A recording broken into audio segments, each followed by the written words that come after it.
പ്രണവപ്രകാശത്തിൻ്റെ ഈ പുതിയ അധ്യായത്തിൽ ഒരു ചെറിയ എന്നാൽ വലിയ കാര്യം പറഞ്ഞു തരാം. എല്ലാവർക്കും നമസ്കാരം. ഒരുപാട് ദുഃഖങ്ങളും വല്ലാത്ത ടെൻഷനും മാനസികമായിട്ടാകെപ്പാടെ തകർന്നു പോകുന്നതുമായ അവസ്ഥയിൽ ഒരു ചെറിയ കാര്യം ചെയ്തു കഴിഞ്ഞാൽ വലിയ മാറ്റം മനസ്സിനും ശരീരത്തിനും സാഹചര്യത്തിനും ഉണ്ടാവുന്നതാണ്. എപ്പോൾ വേണമെങ്കിലും എവിടെ നിന്നും ഏതു സാഹചര്യത്തിലും ജപിക്കാനുള്ള ഒരു ചെറിയ സ്തോത്രഭാഗമാണ് പറയുന്നത്. ശ്രീമദ് ശങ്കരാചാര്യസ്വാമികൾ എഴുതിയ സ്തോത്രത്തിലെ ഈ വരികൾ ദുഃഖം കൊണ്ടും മറ്റ് ബുദ്ധിമുട്ടുകൾ കൊണ്ടും കലുഷിതമായിട്ടുള്ള മനസ്സിനെ ശാന്തമാക്കി ആരോഗ്യം പ്രദാനം ചെയ്യുന്നതുമാണ്.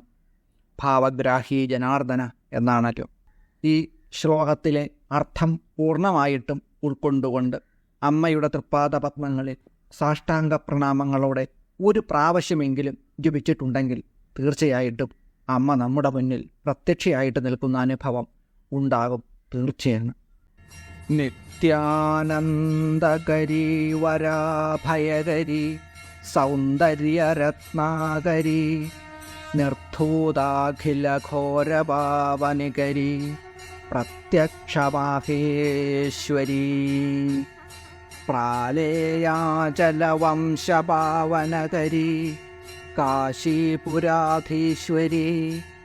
ഭിക്ഷാം ദേഹി കൃപാവലംബനകരി മാതാന്നപൂർണേശ്വരി.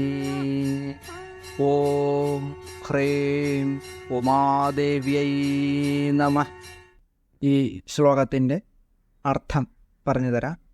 എന്നെന്നും നിലനിൽക്കുന്ന ആനന്ദത്തെ നൽകുന്നവളും സുന്ദരിയും സമസ്ത പാപങ്ങളെയും സംഹരിക്കുന്നവളും മാഹേശ്വരിയും ഹിമവാന്റെ നാമത്തെ അനശ്വരമാക്കി തീർക്കുന്നവളും കാശീപുരത്തിൻ്റെ ഈശ്വരിയുമായിട്ടുള്ള അമ്മേ ദേവി അന്നപൂർണേശ്വരി അവിടുത്തെ തിരുമുമ്പിൽ കൃപാകടാക്ഷത്തിനായി ഈ ഭിക്ഷാം ദേഹി നിൽക്കുന്നു. ഇതാണ് ഈ ശ്ലോകത്തിൻ്റെ സാമാന്യമായ അർത്ഥം.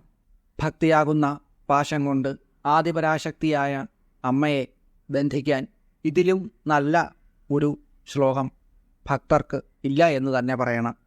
ഏതെങ്കിലും ഒരു ദേവീക്ഷേത്രത്തിൽ പോയി അമ്മയുടെ മുഖത്തേക്ക് നോക്കി ഈ ശ്ലോകം ഒരു പ്രാവശ്യം ജപിച്ചാൽ അമ്മ തീർച്ചയായിട്ടും നമ്മെ ചേർത്ത് പിടിക്കുമെന്ന കാര്യത്തിൽ സംശയം വേണ്ട.